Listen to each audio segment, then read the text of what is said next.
House of EdTech, Episode 24. My name is Derek Larson from Washington County School District in Southern Utah, and you are listening to House of EdTech with Chris Nessie. The House of EdTech podcast is brought to you by Audible.com. Get your free audiobook download at audibletrial.com/houseofedtech.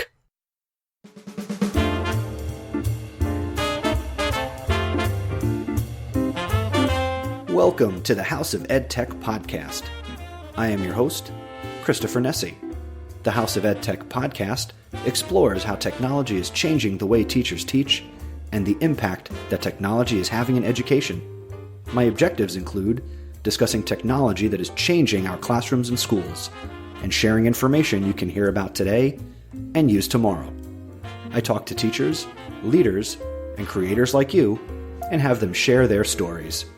The purpose being, whether you use it or not, technology is changing the way we teach and how our students learn.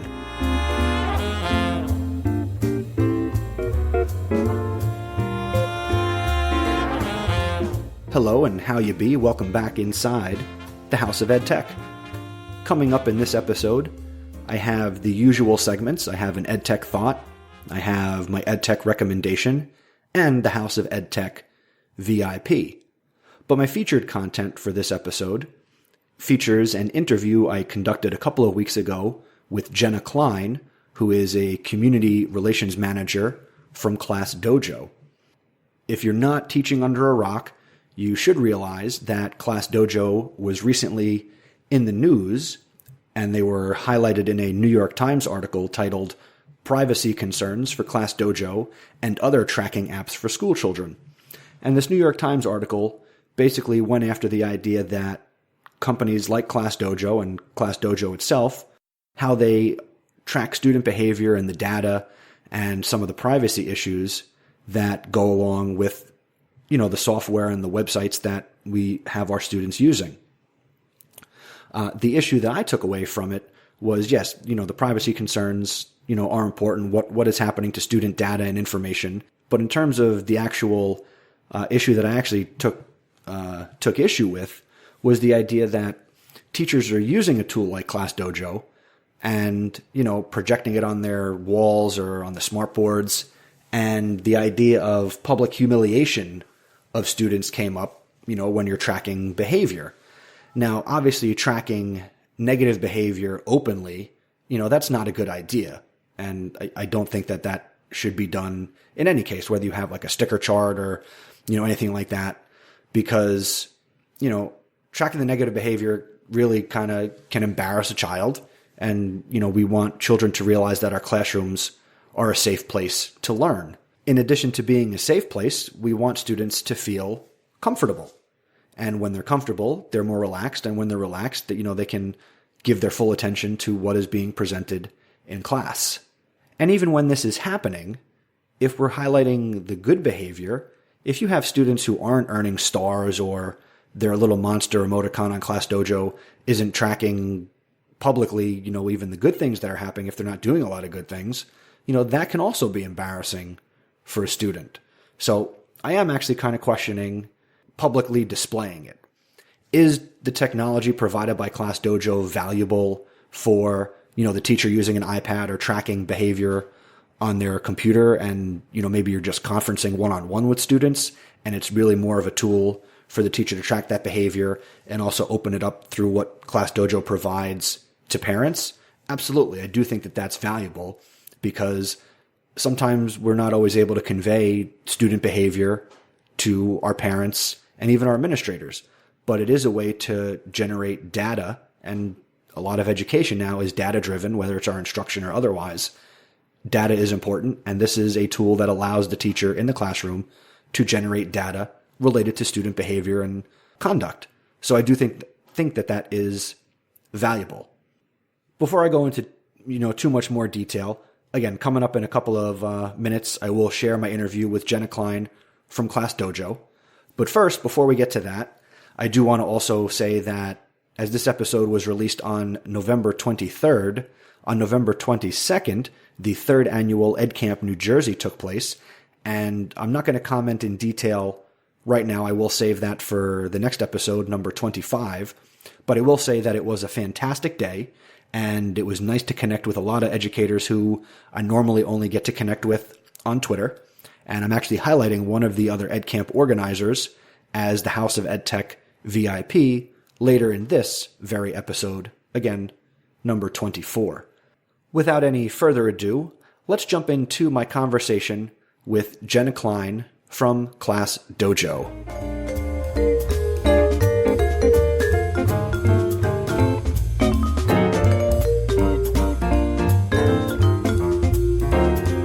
Welcome to the House of EdTech, Jenna Kleine. Thank you. Thanks for having me. I'm excited to be here. It's an exciting time. Anybody gets to be on this little engine that could. Absolutely. Tell me a little bit about yourself. Obviously, you work for Classdojo. How'd you get there? Give me a little history lesson on Jenna Kleine. Well, I'm from California. I became a teacher a few years ago. I started out teaching high school biology and earth science in Southern California.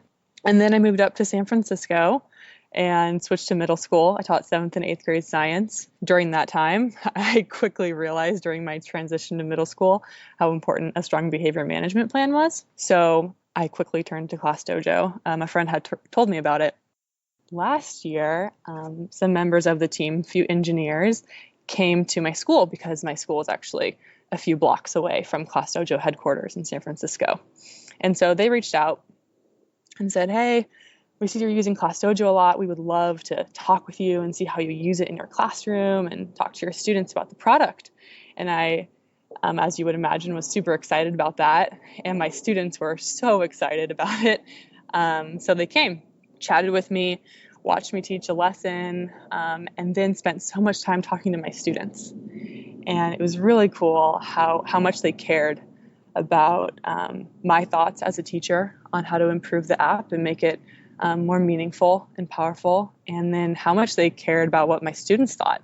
And they spent about an hour just sharing ideas with my kids, and it made me so excited about what an amazing team was at Classdojo and how much they cared and how to really make a big impact in the classroom.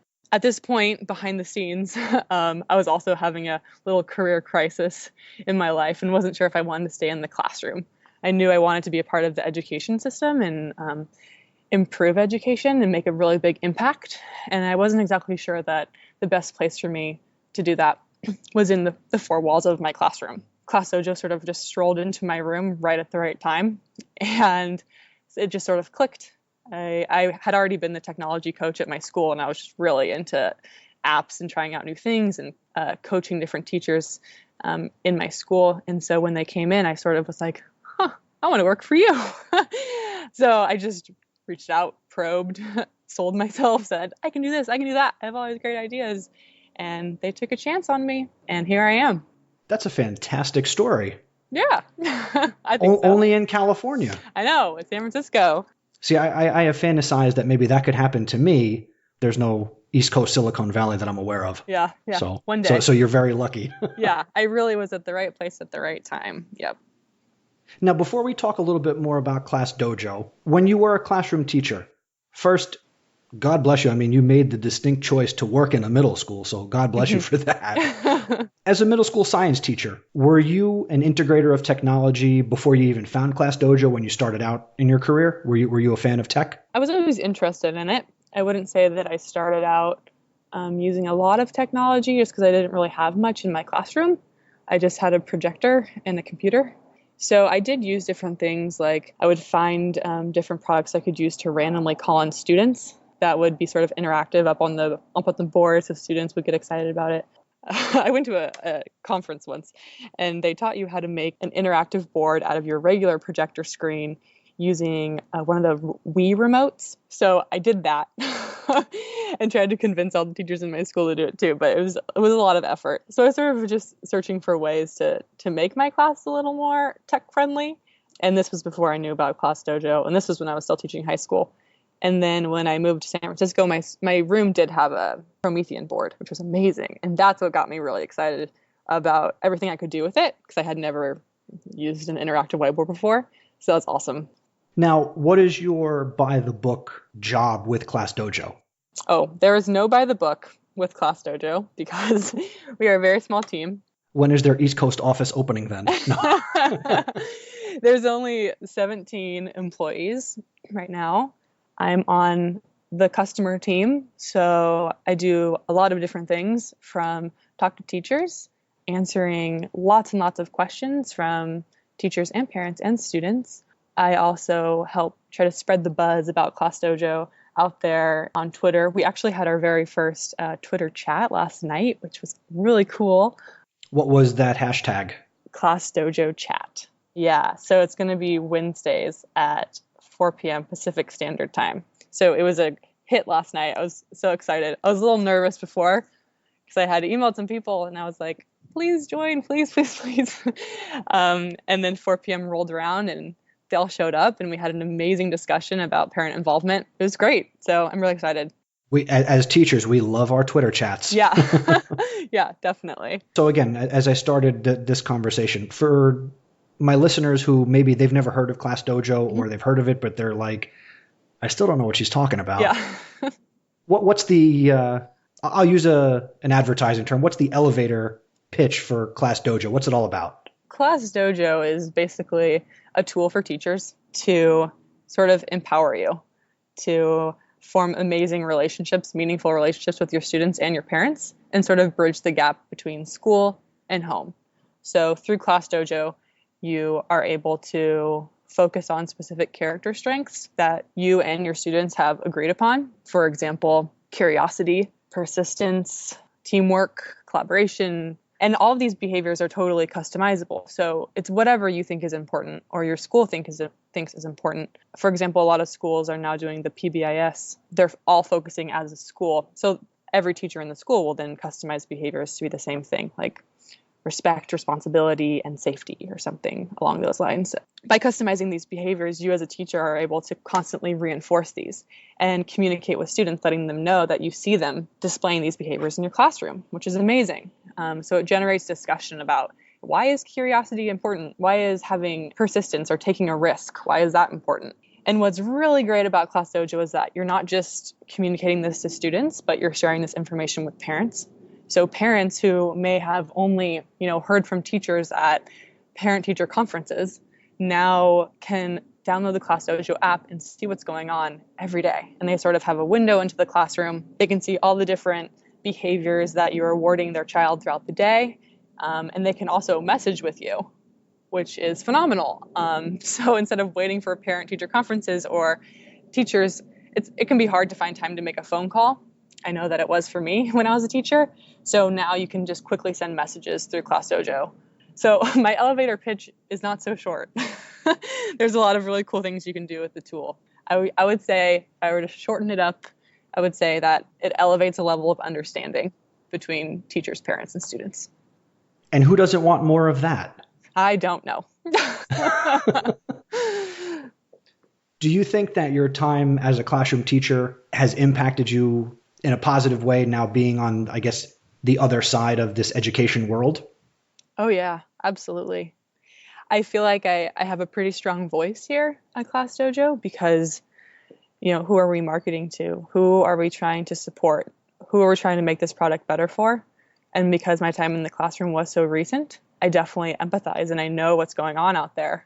I enjoy that. I love just being able to represent all the teachers out there, communicate with them. And, every day I'm emailing so many teachers trying to figure out how to make this product better. So it's nice to have, I think it's nice for teachers too, when they're talking to someone who does relate and understands what it's like to be in the classroom, to then sort of be that transitional person to take that information from a teacher, and I can really explain that to our engineers and our product team. Now you had said that you were a small team, 16, 17 people. Yeah. Are you the sole teacher of that group? We do have a few former teachers. Actually, our co-founder was a teacher for, I think, a year or two before starting Classdojo. We also have a few engineers that taught in different countries for a few years, and then they came back. So they do have classroom experience as well. But I'm the only one with traditional, I guess you would say, classroom experience in the United States. Well, then we're going to have to continue to talk on maybe a daily basis. Yeah, most definitely. Can you talk a little bit about, and for what the listeners don't know is Jenna and I had a whole conversation before we started this conversation where I got a lot of previews and sneak peeks into what is coming down the Classdojo pike. Jenna, is there anything that you can share more publicly about what's coming? Yeah, I can share a few things. We just want to make our product so much better. And, that's a large reason why I'm here, is to help sort of give that voice of teachers. So we have gotten a lot of emails in about certain features that teachers would love to see happen that would make their lives a lot easier. One of those being more powerful data visualizations. That's something that I personally would have really loved having in the classroom, especially because, I probably had I had 6 different classes every day, and I probably had about 5 students in each of those classes that had an IEP. As a teacher, you need to, make these accommodations for these students and then show up to the IEP meeting showing evidence of all these accommodations that you've been doing. And of course, you can in your head think, oh yeah, well, I do this, and you can show up and just sort of share what you remember of how you do accommodate for these students. But through Classdojo, with the ability to be able to customize behaviors, you can really easily track all of these accommodations that you're required to do through your IEP. What I'm really pushing for, which hopefully does happen, so I guess this is not necessarily a sneak peek, but you definitely know that I'm pushing for it, is a way to easily view this data. So right now, currently, our behavior report is in what we call this donut graph, which can be a little bit more difficult, I think, if you are trying to find those exact points that you were giving to students at a particular time for specific behavior. It's more of a summative report. So I would like to see some sort of chart that you could download very easily that showed you all the information you need that you could quickly bring to an IEP meeting and be just extremely informed with real data from your classroom. Absolutely. And that'll be very valuable because, as we both know, administrators want to, and a lot of them subscribe to data-driven instruction and data-driven, modification and whether it's behavior or what we're doing in our teaching, that data is valuable. So does that mean we're going to fill in the donut? Because maybe some people think they're missing some information if there's a hole in it. I don't know. Yes, hopefully we will be filling in the donut. So we don't know how this looks yet. We don't know when this is going to happen, but definitely something that we're hoping we can give to teachers to better inform your teaching and make you, show up to these IEP meetings a little more informed of exactly everything you're doing for these students in your classroom. Nice. And where can people access Classdojo? We are supported by all web browsers. So no matter what computer you're on, if you go to classdojo.com, there'll be a big blue button that says sign up. From a phone, right now we are supported on iOS, so that means an iPhone, and we're supported on most Androids. There are so many Android devices out there. I did not know this until I started working for Classdojo, but there's over 500 Android devices. Yes, so, the amount of Android phones is like going into the M&M store and seeing all the different colored M&Ms. Yeah, pretty much. I think even more. So most Android devices we do support. So if you go to either the Apple App Store or the Google Play Store, you can search for Classdojo and download the app. There are 3 different apps out there, which sometimes people get confused by, so I will clarify. The main app you see will just be called Classdojo, and this is what teachers and parents will both use. Parents do not need a different type of app. It's the same exact thing. You just log in using your information, and it'll either take you to the parent version or the teacher version. If you are a student and you would like to download the app, that's an option too. So the name of that app is called Classdojo for Students.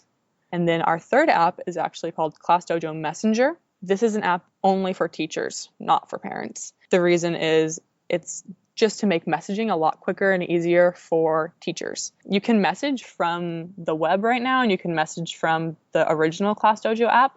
But if you use Classdojo Messenger, it's really just a way to send messages so quickly and easily and not waste any of your time. And what's really cool about Classdojo Messenger is we have a bunch of fun features on it. You can send pictures to parents. Parents are loving it. I really wish I had this as a teacher. I feel like I would use it all the time. You can send pictures to your parents. You can also send voice notes, which is pretty fun because now parents can actually hear a teacher's voice instead of just getting a text message. So if you don't know what a voice note is, You just open up the Messenger app and you hold down a red button and you speak and it records you. And when you let go, it'll send. So if you just wanted to say, hey, I just want to let you know Angela was doing an amazing job today during science lab. You should be proud of her, or something like that. You could send that. And I feel like parents get really excited when they hear a teacher's voice. I don't know what it is. It just makes it feel more personal.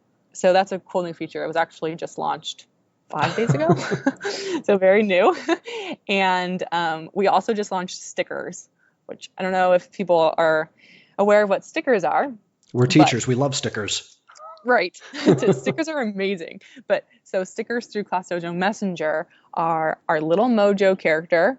So if you've never used Classdojo, we have these amazing avatars is what we call them. Some people call them monsters, some people call them avatars, but they're these really cute little characters that represent your students. Our designer, Monica, is phenomenal. These are, I don't know what it is about these monsters, but they just like get to my heart. They're so cute. And she has created a sticker pack. They are Mojo, which is our original avatar. It's the green one. We named him Mojo, if you didn't know. And it's Mojo dressed up in all these different outfits. There's one of him like being like a disco singer. There's one of him scuba diving.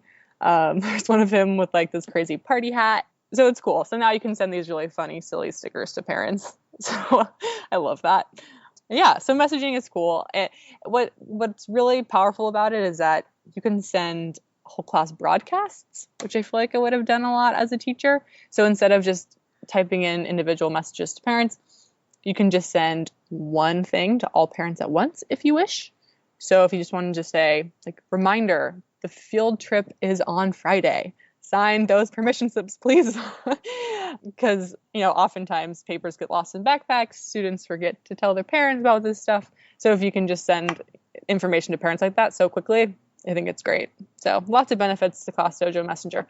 Just so everybody knows, it's not that you need Classdojo Messenger to send messages. You can send messages on the regular app and on the computer. Do you have the voice note capability now in the original app and I guess online if you have a microphone on the computer? No. So you can only send voice notes and stickers right now from Classdojo Messenger. You can receive them on anything. Oh, okay. You can receive them on the web. You can receive them on the regular app. But yeah, right now you can only send on Classdojo Messenger. We are working on making it available on all apps, but that is in the works. I was just going to ask. So you're another great guest who knows where to go with the topic. So thank you very much. Yes. And the comment I wanted to make about the voice notes is that what the basis of the platform is, it's about behavior and character and being able to kind of track that. And, for teachers out there not using it, or if you're looking to give it a try, take advantage of it because, parents are so used to getting the phone call of, here's what Billy did today. But how many parents and how easy does your app make it, to quickly send out those individual messages, Sally did this and it's positive, and you could send out all this positive feedback to parents where, there's not a lot of easy ways to do that now unless you're sitting after school or you're sitting at home and you're calling them one at a time and, talking to them at home. And you were a teacher, I'm a teacher. We don't like to do that. When I was going through my teacher credential program, I had an amazing mentor who told me that the best he could have ever done as a teacher was he made it a rule for himself that in the first 2 weeks of each school year, he would call each and every one of his students' parents to say something positive. Because oftentimes parents wouldn't hear from a teacher until it was November and their student was misbehaving, right? Negative November, I think we call it. Right. And so I took this advice and it was so powerful. And now with Classdojo, you can do that. It was difficult. It was so difficult for me, especially when I taught 6 different classes a day, to call all these parents within 2 weeks. It was a challenge. And now you can just quickly send a message that's so quick and so personable to parents and be positive. And not just in the first 2 weeks. If I was still in the classroom, I would want to be sending these positive notes home every week, making sure parents were informed of all the great things their students were doing with me in the classroom. So it just makes it a whole lot easier. Well, don't cut yourself short because you never know. Maybe one day you'll be back in the classroom. I'm not saying it's not going to work out at Classdojo, but you never know. You never know. Maybe one day those middle schoolers will draw me back. Their quirky personalities. No, you taught middle school. One day it's just that those middle schoolers go to high school. Yes. There's just something about middle school. No offense to the middle school teachers out there, because we've both been in the shoes, but there's a reason we're not. Well, Jenna, I want to thank you for taking time out of your sunny California day to stop by the House of EdTech. I had a great time chatting with you. Absolutely, me too. Thank you for having me. Now, real quick, before I let you go, what are some ways that teachers can get in touch with you about Classdojo or connect directly with Classdojo? Yeah, well, I'm available all the time through email. My email is jenna@classdojo.com. That's JENNA@classdojo.com. We're also around on Twitter, so you can find us on Twitter. Just search for Classdojo. If you want to email our help desk, it is hello@classdojo.com. And we're very, very responsive. We pride ourselves on being available to teachers all the time. Email us whenever. Cool. And just really quick, what was the information about your new Twitter chat? Oh, yes. So Wednesdays at 4 p.m. Pacific Standard Time. 7 o'clock Eastern for those who are not in sunny California. Exactly. If you follow the hashtag Classdojo chat, we will be there for 1 hour. So either from 4 to 5 on the West Coast or 7 to 8 on the East Coast, talking about different topics. The last one was parent involvement, and who knows what the next one will be. But I hope people join. It's really fun, and you get great insight.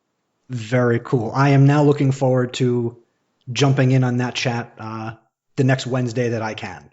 Yes, amazing. Awesome. Thank you very much, Jenna. We'll talk to you soon. Sounds good.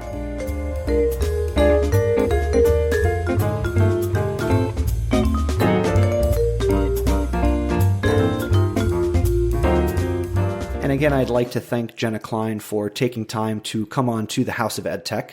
Again, I did record that interview a couple of weeks prior to the current events with the New York Times and all the issues about student privacy and some of the concerns over the idea of using technology like Classdojo in a classroom.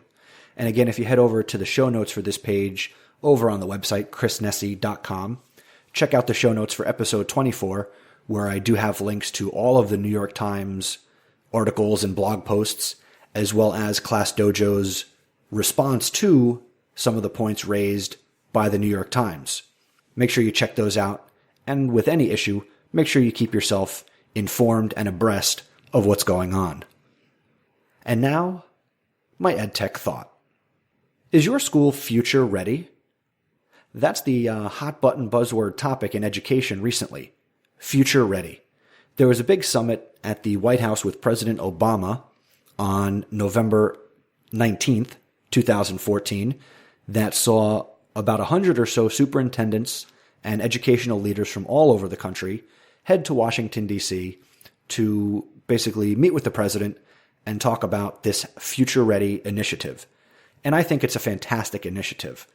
I just wish it was going to happen everywhere, because the big problem I see with it is Future Ready is a great concept, but if you're working in a district where, say, your superintendent or your technology director, aren't on board with technology integration the way, and this is just one teacher's opinion, the way it should be, then Future Ready doesn't mean anything.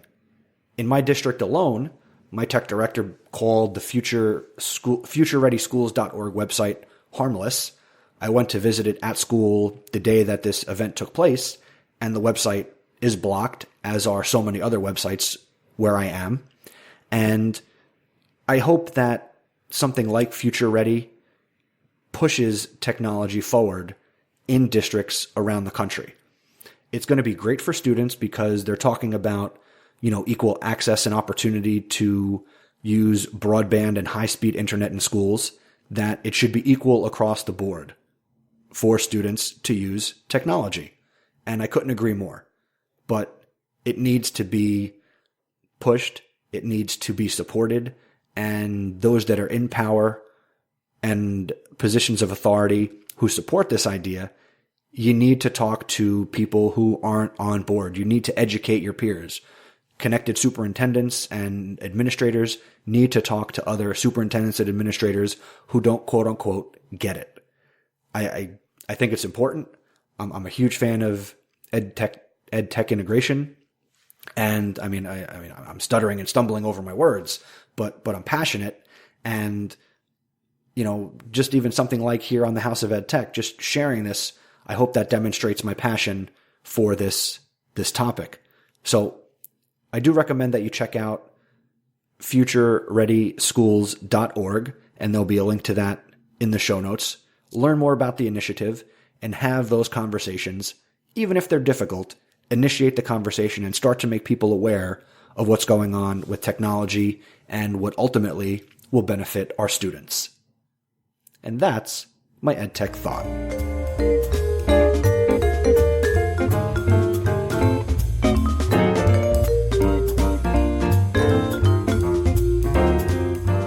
And now it's time for the EdTech recommendation. My EdTech recommendation this time around is a website and web tool for desktop and research purposes called Mendeley. And Mendeley is spelled Mendeley. Mendeley is a desktop and web program for managing and sharing references, research papers, discovering research data, and collaborating online when it comes to research. It combines the Mendeley desktop software, which is a PDF and reference management application, which is available for Windows, OS X, as well as Linux. And it works with Mendeley Web, which is an online social network for researchers. Mendeley also has iPhone and iPad apps that are also free to install on your devices. Mendeley provides each user with 2 gigabytes of free web storage, which you can upgrade for a cost. I recently presented on Mendeley at the Montgomery County Community College Tech Conference back in October, and if you're interested, you can check out my presentation over on chrisnessy.com by clicking on Presentations. Now, what Mendeley allows you to do is build your bibliography. It'll manage PDFs that you find in databases, and it's really just very cool for organizing your research. I know that it's used at the college and university level, but you may find it useful as well in your high school classroom if you're working with, I guess, really any level, 9 through 12.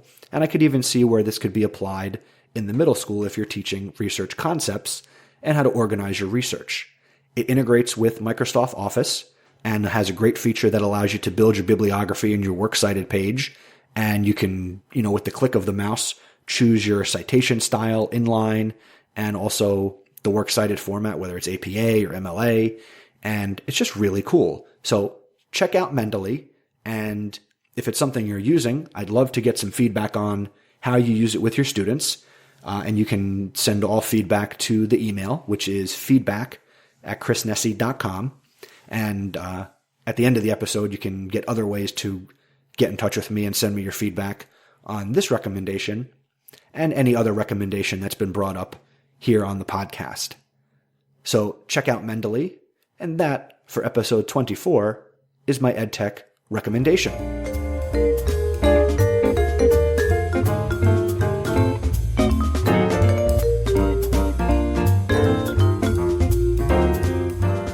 And as we get close to the end of the episode this time around, let's go over to the highly outrageous and highly contagious House of EdTech VIP. This episode's VIP is Miss Dana Sorodiak. Dana Sorodiak is currently the Chief Innovation Officer for the Newark, New Jersey Public Schools. Prior to this, Dana was a high school history teacher at Hackensack High School in Hackensack, New Jersey, and a middle school social studies teacher in Jersey City for 7 years. Ms. Sorodiak has a bachelor's in history, as well as her master's in educational technology. In addition to her instructional duties, Dana has also served on professional development, school leadership, and school data committees. Dana is an active presenter and has presented at numerous conferences, such as NJEA, as well as EdCamp New Jersey. And I recently saw Dana at the 3rd annual EdCamp New Jersey conference. Dana was also an EduBlog Awards finalist in the categories for Best Use of Video and Media and Best Podcaster Hangout in 2013. I recommend that you connect with Dana. She is on Twitter and her handle is dsirodiak. That's DSIROTIAK. And check out her website, danasirodiak.com. Congratulations, Dana. You are a House of EdTech VIP.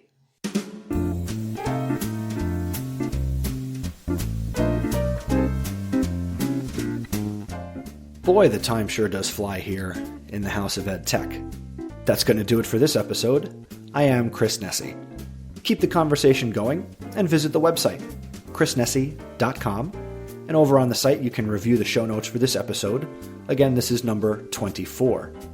I would love your thoughts and feedback on the resources shared in this episode.